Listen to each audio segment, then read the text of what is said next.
The day my mother-in-law slid a check for $22 million across my hospital bedside table, she was smiling like she was doing me a favor. My twins were 4 hours old. I hadn't even held them both at the same time yet. My body was still shaking. I had stitches in places I don't want to describe. And Margaret Elaine Whitford, this woman in a $5,000 blazer with pearls around her neck, was sitting in the chair next to my bed, telling me that this was the most logical solution for everyone involved. I didn't scream. I didn't cry. I didn't throw the check at her face, even though every nerve in my body wanted to. I just looked at her, and I said, "Let me think about it." She patted my hand and said, "Of course, dear. Take your time." That was the biggest mistake she ever made, because I did take my time. I took 8 months. And when I was done thinking, when I was done planning, Margaret Elaine Whitford didn't have a fortune left to offer anyone.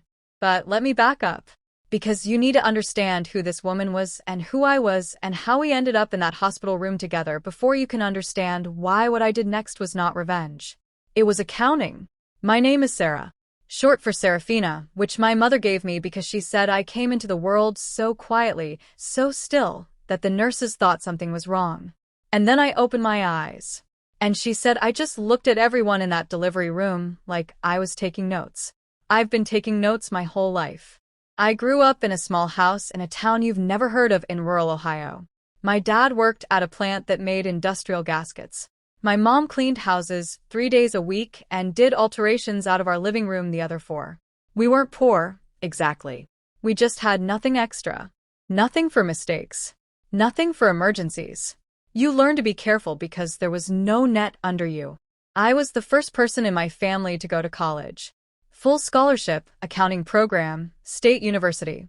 I graduated with honors and a job offer from a mid-sized CPA firm in Columbus before I'd even walked across the stage. I was 22 years old, and I felt like I'd won the lottery. I met Daniel Whitford at a charity gala. I was working, not attending, working because my firm had been hired to manage the event finances. He was the kind of man who looked like he'd been assembled by a committee whose only brief was handsome and harmless. Dark hair, easy laugh, good shoes. He asked me what I did. I told him. He seemed genuinely impressed, which surprised me, because men at galas like that usually stopped listening the second I said the word accounting. We dated for 2 years before he proposed. In that time, I met his family twice. Both times were brief, formal, and deeply uncomfortable in a way I couldn't quite name. His mother, Margaret, looked at me the way you look at a piece of furniture you didn't order, but someone delivered anyway. Not hostile, exactly. Just assessing. Deciding where to put me. Or whether to return me. His father, Gerald, was quieter. Warmer, actually. He shook my hand with both of his and said, "Daniel talks about you constantly." He meant it as a compliment. I filed it away as information. His sister, Courtney, was 26, unmarried, and had the particular energy of someone who had been told their whole life that they were exceptional and was quietly furious that the world had not yet confirmed this. She worked in the family office, which meant she showed up and signed things her mother told her to sign. The family money was old. 3 generations of commercial real estate, hotels, office parks, a portfolio that Margaret managed with an iron grip even after Gerald technically became the chairman. She was the kind of woman who let her husband have the title while she kept the keys. I knew all of this before I married Daniel. What I didn't know, what no one told me, was what the keys actually unlocked. We got married on a Saturday in June. Small ceremony, my request. Margaret pushed for something with 400 guests and a tented reception on the estate grounds. I said no. Daniel backed me up, which surprised me and, I could tell, surprised Margaret more. The first year of marriage was fine. Daniel was attentive and funny and genuinely tried. We bought a house, modest, in a good neighborhood, mortgage in both our names. I kept working. I was a senior associate by then, starting to specialize in estate and trust accounting, which turned out to be one of those decisions that looks random until later it looks like fate. The problem started, as they often do, when money got involved. Margaret called Daniel every Sunday. Long calls. An hour, sometimes more. I didn't listen in, but I noticed that after these calls, he'd be quieter, easier to redirect. Like she'd recalibrated something in him remotely. She started showing up. Not constantly, but strategically. Always with a reason. A gift. A recommendation. A contractor she knew who could fix something in our house that wasn't broken. She had opinions about our furniture, our neighborhood, Daniel's job performance at the family company, and once I was pregnant, my prenatal care. I know a doctor, she said. He handled both of my pregnancies. He's very discreet. I asked what discretion had to do with prenatal care. She smiled and said, "You know what I mean." I didn't. Or, I didn't want to. The pregnancy was twins. A boy and a girl. We found out at 16 weeks, and I cried in the car all the way home, happy tears, the kind that surprise you. Daniel held my hand and said, "We're going to be great at this." Margaret's reaction was different. She went very still when we told her. Then she smiled, but it was the smile of someone doing math in their head. Twins, she said. How wonderful. Gerald cried. Actual tears. He pulled Daniel into a hug and said, "My father would have loved this." Courtney looked at her phone, and Margaret said, "We should talk about the trust." The Whitford Family Trust had been established by Daniel's grandfather in 1971. It had been amended 12 times since then. Margaret was the current trustee. What I didn't know, what Daniel had either forgotten or never fully understood, was that there was a clause. A clause about grandchildren.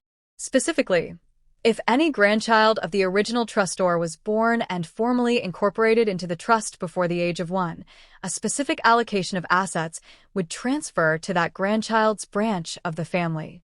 The allocation was significant. 40% of the trust's liquid assets. The trust's liquid assets were currently valued at approximately $55 million. 40% of $55 million is $22 million. I didn't know any of this when my children were born. I found out later, much later. What I knew, lying in that hospital bed 4 hours after a C-section with my daughter in my arms and my son in the NICU because he'd had some fluid in his lungs, was that Margaret was offering me $22 million and she wanted something in return. She wanted the twins. Not legally. She was careful not to use that word. She said full custodial arrangement. She said primary residence. She said, you and Daniel would of course have visitation. She said it the way you'd offer someone a generous severance package, with the implication that refusing would be the foolish, emotional choice. They'll have everything, she said. The best schools, travel, security. You'd never have to worry about them. I looked at my daughter's face. She was 9 hours old. She had Daniel's dark hair and my grandmother's nose and absolutely no idea what was happening. "Let me think about it," I said. Margaret smiled and stood up and squeezed my foot through the blanket. "I knew you were a practical woman, Sarah. That's what I always said." She left. And I lay there in that hospital bed, holding my daughter, listening to the sounds of the maternity ward, and I thought about the clause. Because I'd heard her say the trust one too many times. Because I was an estate accountant. Because I had spent the last 3 years specializing in exactly this kind of document. I knew what she was doing. She was trying to keep the 40% from going to Daniel's branch. If she could get full custodial arrangement, even informally, she could argue that the children were part of her household, not his. And the trust, with its careful language about primary residence, would comply. She wasn't trying to buy my babies because she loved them. She was trying to prevent a 40% trust distribution that would shift power away from her. $22 million sounds like a lot. Until you realize she was trying to protect 55. I called my hospital room's phone, and I left a message for my colleague Marcus, who handled trust litigation. It was 11 at night. I kept my voice completely even. "Marcus," I said, "I need a favor. Pull the Whitford Family Trust for me. All amendments. I'll explain tomorrow." Then I called the nurse and asked if I could go see my son. Here's what I need you to understand about what happened next. I didn't go to war. I didn't storm into Margaret's estate and make speeches. I didn't call Daniel's phone 14 times or threaten anyone or post anything on the internet. I went back to work. 12 weeks maternity leave, and then I went back. I was tired, yes. I was a new mother of twins, yes. My son, we named him Eli, had come home from the NICU healthy and loud, and my daughter, Noah, slept 4 hours at a stretch from the second week, which felt like a miracle and a warning. I was functioning on coffee and adrenaline, and something that I can only describe as a very specific kind of cold clarity. Because here's the thing about accounting. It's not about numbers. Numbers are just the language. What accounting is actually about is truth. A ledger doesn't lie. It doesn't have feelings. It doesn't care whose name is on the building. It shows you exactly what happened, every dollar in and out, every transfer, every decision.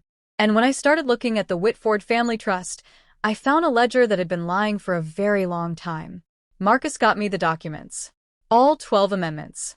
I took them home, and I read them over 2 weeks of late nights after the twins were asleep, sitting at our kitchen table with a yellow legal pad, and I started mapping the flows. What I found first was small. A discrepancy in a 2019 distribution, a payment logged as a trust expense that was actually, if you traced it far enough, a personal gift to Courtney. Not illegal on its own, but improperly documented. Then I found a second one. Then a third. Then I found something that wasn't small at all. In 2018, the trust had sold a parcel of commercial land. The sale price was logged in the trust records as $14 million. But the actual closing documents, which I got from the county recorder's office, because those are public record, showed the sale price was $19 million. $5 million had gone somewhere between the closing and the trust ledger. I put down my pen, and I sat very still for a long time. Then I wrote one word on my legal pad, where. Finding where took me 4 months. I want to be honest about that, it wasn't fast. It wasn't dramatic. It was painstaking, methodical work that I did quietly, piece by piece, in the hours I had between raising 2 infants and working a full-time job. But I had advantages that Margaret didn't know about. The first advantage was my profession. I knew how money hides. I knew the tricks, the shell companies, the intercompany loans, the charitable foundations that receive donations and never quite distribute them. I had spent 10 years reading between the lines of financial documents, and I was very, very good at it.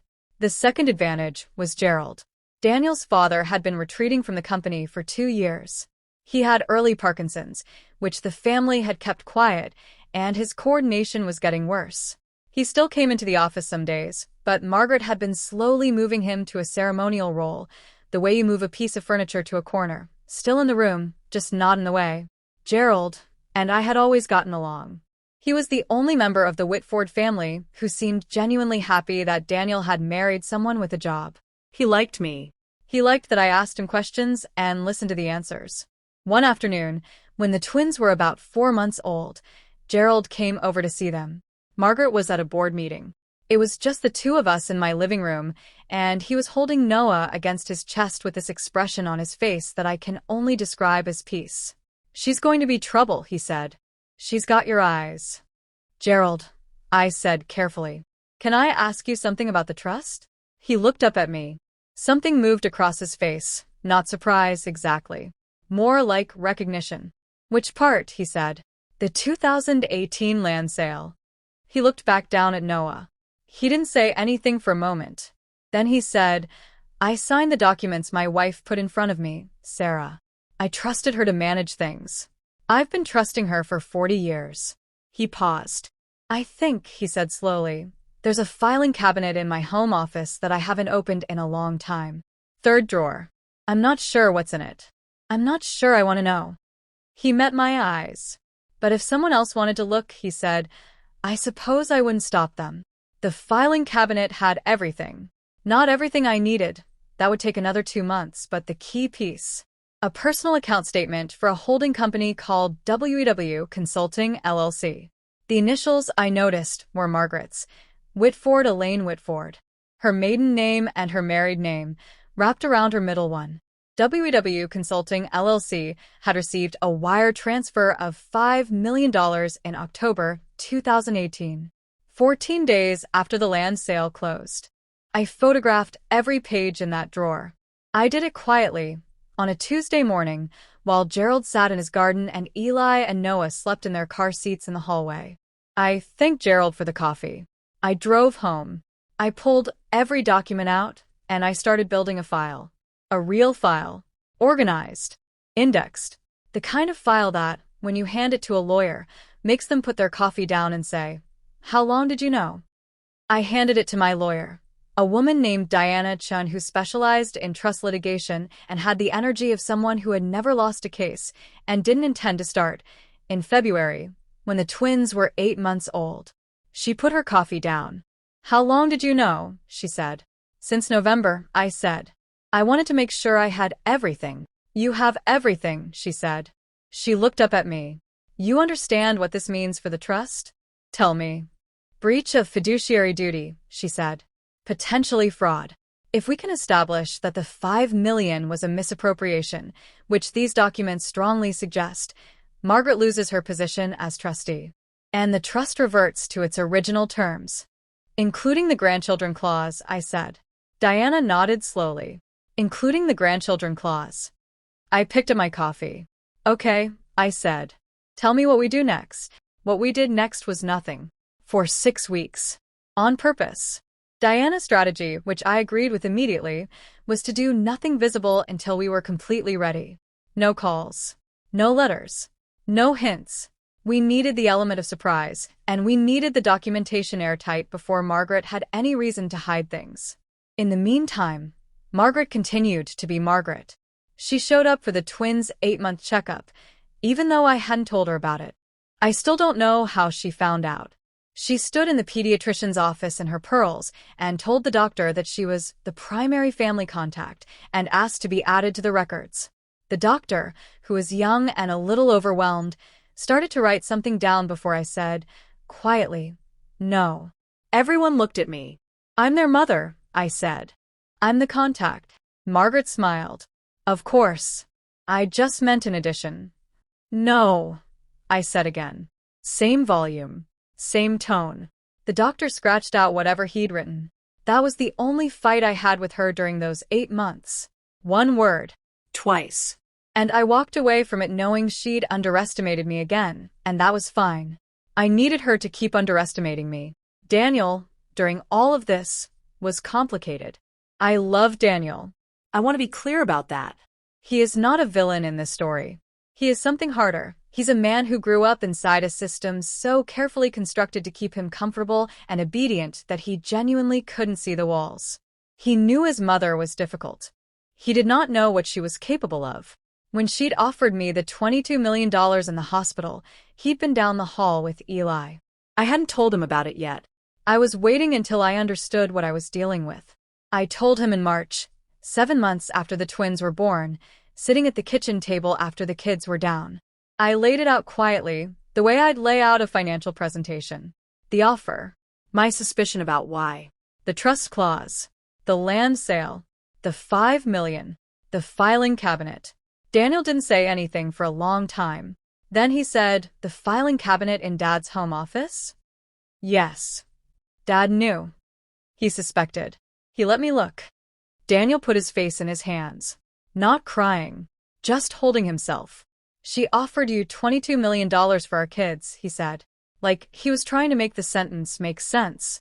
"She offered me $22 million to prevent a $55 million trust distribution to our branch," I said. The babies were secondary. He lifted his head and looked at me, and I saw something shift in his face, not breaking, but rearranging, like a picture being rehung straighter than it had ever been. "What are we doing?" he said. "What do you want to do?" I said. He didn't hesitate. "Whatever you've already planned." The Whitford family annual meeting happened every April. It had happened every April for 50 years. Gerald had started it when his father died, and he took over the company. Margaret had kept it going. It was held at the estate, in the formal dining room, with a caterer and a guest list that included the family's attorney, their accountant, their financial advisor, and, since Gerald's health had declined, 2 board members from the company. It was, in other words, the perfect audience. Diana filed the motion in court on a Thursday. The hearing was scheduled for 3 weeks later. But before the hearing, she sent a registered letter to Margaret, to Gerald, and to the family's attorney notifying them of the action. Margaret received the letter on a Monday. The annual meeting was on a Saturday. I know she received it because she called Daniel at 7:45 Monday morning. I was feeding Eli. I heard Daniel's voice change, that flatness, that careful nothing, and I knew. Your wife, she said, according to Daniel. Your wife is making a terrible mistake. He told her he'd call her back, and he came into the kitchen and looked at me. I kept feeding Eli. She knows, he said. Yes, I said. She wants to meet all of us this Saturday. The annual meeting, I said.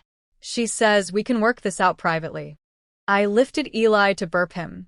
Tell her we'll be there, I said. He stared at me. You want to go? Of course, I said. Diana will be there too. Diana is coming to the annual meeting? Diana is the family's new trust attorney, I said. The court is replacing the current one pending the fraud investigation. Daniel was quiet for a moment. Sarah. Yes. You already filed. Yes. You had a lawyer and you filed, and you didn't tell me until last month. I looked at him over Eli's head. I told you as soon as I was sure. I wasn't going to tell you something that would hurt you until I knew I had a way to fix it. He crossed the kitchen and put his arms around me from behind, Eli between us, and he put his face against my hair. You are terrifying, he whispered. I know, I said. I want to tell you about the Saturday of the annual meeting because I've replayed it so many times in my head that it almost feels like something I watched instead of something I lived. We arrived at the estate at noon. The caterer's van was out front. White tablecloths, Margaret's signature silver candlesticks, the good china. 12 people at the table, plus Daniel and me. Gerald at the head, Margaret at the other end, Courtney beside her mother in a cream blazer, the family attorney next to Gerald. Diana sat next to me, in a dark suit, with a briefcase and the specific expression of someone who is being very patient. Margaret looked at Diana the way you look at a waiter who's delivered the wrong order. I don't believe we've met, she said. Diana Chin, Diana said pleasantly. I represent Daniel and Sarah Whitford in the matter of the Whitford Family Trust. This is a family meeting, Margaret said, not a legal proceeding. It will shortly be both, Diana said, in the same pleasant voice, and set her briefcase on the table. Margaret turned to Daniel. You're allowing this? Daniel said, Mom. After everything I've done for you. Mom. His voice was quiet. I'd heard that voice from him twice before. Once when he'd told his college roommate to stop making comments about my appearance at a party. Once when he'd told a client at work that he wouldn't be doing business with them after a particular comment. Low, flat, final. Let Diana speak. Margaret looked at him for a long moment. Something moved in her face, the first time I'd ever seen her look uncertain. Then she sat back and picked up her water glass. Diana opened the briefcase. What happened in the next 45 minutes I can only describe as the financial equivalent of a controlled demolition. Diana laid out the trust structure, the grandchildren clause, and the 2018 land sale in calm, clear terms. She presented the closing documents. She presented the WEW Consulting LLC account statement. She presented a timeline showing the $5 million transfer 14 days after closing. She presented Gerald's signed statement, which he'd given to our attorney 3 weeks earlier, acknowledging that he had been unaware of the WEW Consulting account. She presented records showing WEW Consulting had continued to receive irregular payments from trust accounts totaling, across 6 years, approximately $9.4 million. The family's accountant, a man named Patterson who had worked with the Whitfords for 20 years, went pale. He looked at the documents and then he looked at Margaret, and something in that look told me he'd had suspicions of his own that he'd chosen not to follow. Courtney, to her credit, looked genuinely shocked. She kept looking from the documents to her mother and back, and I watched the moment she understood that she had been signing things without reading them and that her signature was on some of those distributions. Margaret did not go pale. Margaret went very still. She looked at the documents laid out in front of her, and she said nothing for a very long time. Then she said, I want to speak to my attorney. Her attorney, a man named Hollister who had handled the Whitford family legal affairs for 15 years, looked at the documents and said, very quietly, Margaret. I think you should know that I received notice this week that I'm being removed from the trust account pending investigation. I'm not able to advise you in this matter. You work for me, she said. I work for the trust, he said. And right now, the trust is in receivership. She turned to Daniel. Your wife is destroying this family. My wife, Daniel said, is the only reason there's going to be a family trust left to pass on to our kids. Those children are mine, I said. The first time I'd spoken since we sat down. They were always mine. And they will have the inheritance they're legally entitled to through legitimate trust distribution in their own names when they reach majority. I paused. The $22 million you offered me in the hospital, I said. That was their 40%. You were trying to buy me off with their own inheritance. Margaret looked at me, and for the first time, I saw her without the armor. She was 71 years old, and she had spent 50 years managing everything and everyone around her with such precision that she had stopped seeing the difference between managing and controlling, between protecting and owning. She was not a cartoon villain. She was a woman who had been powerful for so long that she had forgotten there were limits. I was protecting the family, she said. Not to me. To the table. You were protecting your control, I said. Not unkindly. There's a difference. Nobody argued with that. The formal legal proceedings took 7 months. The court removed Margaret as trustee and appointed an independent trust administrator. The $9.4 million in misappropriated funds was cataloged and a recovery action was filed against WW Consulting LLC. Courtney was not charged. Her attorney successfully argued she hadn't knowingly participated, but she was required to attend mandatory trust education and was removed from the signatory list. Margaret's personal assets were not untouched. The recovery action against WW Consulting reached her personal accounts through the corporate piercing doctrine. Diana was very good at her job. By the end of it, the $9.4 million had been substantially recovered, minus legal fees, minus what had already been spent and couldn't be traced. The estate, the physical property, was Gerald's. That stayed with him. He lives there now with a full-time nurse and a very good view of the garden where he used to sit. Margaret moved to a condo in Scottsdale. It's nice. I've seen pictures. But it's not the estate, and the garden doesn't overlook anything in particular. The 40% trust distribution to Daniel's branch was formalized. It will be held in a separate trust for Eli and Noah, managed by a third-party firm, with Diana as oversight attorney, until they turn 25. They won't know about it until they're old enough to understand the history. And then I'll sit them down at a kitchen table the way I like to do important things, and I'll tell them the whole story.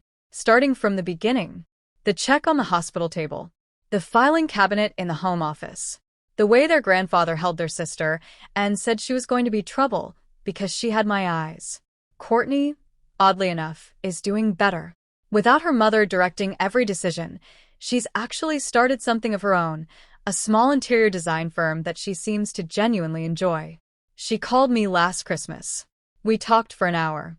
I wouldn't say we're close, but I think we understand each other now in a way we didn't before. Daniel is the same man he's always been, just more visible. Does that make sense? He was always good. He was just buried under 40 years of Margaret's careful management. Without it, he's lighter. He coaches Eli's Saturday soccer league now, and he comes home from it completely covered in grass stains and completely happy. And me, I still work. I took a partnership at the firm last year. I specialize in trust and estate litigation now, which surprises no one who knows my history and apparently surprises everyone who meets me for the first time because I still look like the kind of person you'd underestimate. Quiet. Precise.